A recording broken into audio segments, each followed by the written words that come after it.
সোমবার আগরতলার নেতাজি সুভাষ বিদ্যানিকেতনে এনএসএসের উদ্যোগে বৃক্ষরোপণ করা হয়। এদিনে বৃক্ষরোপণ অনুষ্ঠানে উপস্থিত ছিলেন মেয়র দীপক মজুমদার, বিশিষ্ট সমাজসেবী রাজীব ভট্টাচার্য, কর্পোরেটর রত্না দত্ত, প্রাক্তন বিধায়ক চিকিৎসক দিলীপ দাস, বিদ্যালয়ের প্রধান শিক্ষিকা সহ অন্যান্য শিক্ষক শিক্ষিকা এবং ছাত্রছাত্রীগণ। এদিন মোট ৭৫টি চারা গাছ রোপণ করা হয়। পাশাপাশি কবি সুকান্তের জন্মজয়ন্তী উদযাপন অনুষ্ঠান করা হয়। মেয়র জানান, আজাদি কি অমৃত মহোৎসব ও হর ঘর তিরঙ্গা, আমার মাটি আমার দেশ এবং বৃক্ষরোপণের কর্মসূচির আহ্বান রেখেছেন।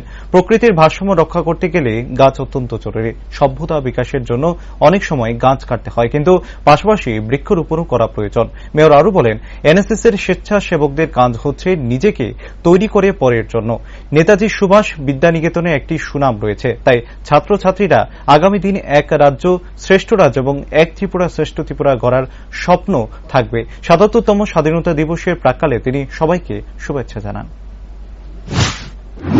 আগামী প্রজন্ম, বর্তমান এবং আগামী প্রজন্মের চিন্তা বা দিশা বা ওনার যে ভাবনা তাকে আরো বেশি মনে করার জন্য এবং সুকান্তকে শ্রদ্ধাস্থান করার জন্য অনুষ্ঠানে আয়োজন করা হয়েছে। পাশাপাশি বিশ্ব পরিবেশ দিবস সামনে রেখে গতকাল ব্যাপী এনএসএস যে প্রোগ্রাম ছিল সেটা আজকে অনুষ্ঠিত হচ্ছে। এখানে ৭৫টি বৃক্ষরোপণ করা হচ্ছে। আমাদের প্রধানমন্ত্রী আজাদি কি অমৃত মহোৎসবে তিরঙ্গা, আমার মাটি আমার দেশ এবং বৃক্ষরোপণের কর্মসূচির কথা আহ্বান রেখেছেন দেশবাসীর কাছে। তারই অঙ্গ হিসাবে এনএসএস ইউনিট এবং নেতাজি সুভাষ বিদ্যানিকেতন আজকে বৃক্ষরোপণের অনুষ্ঠিত করছেন। আমরা জানি প্রকৃতির ভারসাম্য রক্ষা করতে হলে গাছ অত্যন্ত জরুরি। সভ্যতার বিকাশের সঙ্গে সঙ্গে হয়তো বা অনেক সময় গাছ কাটতে হয়, কিন্তু পাশাপাশি তার বৃক্ষরোপণও করা হয় তার অনেক বেশি পরিমাণে। এদিকে আজকে তারা অংশগ্রহণ করেছে। আমি বলবো এনএসএস যারা স্বেচ্ছাসেবকরা তাদের কিন্তু কাজ হচ্ছে নিজেকে তৈরি করা পরের জন্য, পরের সেবার জন্য নিজেকে মানসিকভাবে শারীরিকভাবে তৈরি করা। এনএসএসের বিভিন্ন প্রোগ্রামের মাধ্যমে তৈরি করার প্রশিক্ষণ দেওয়া হয়, যাতে অন্যের জন্য কাশ্মীরের জন্য পরিষেবা করতে পারে, সুন্দর রাষ্ট্র ব্যবস্থা গঠন করার জন্য।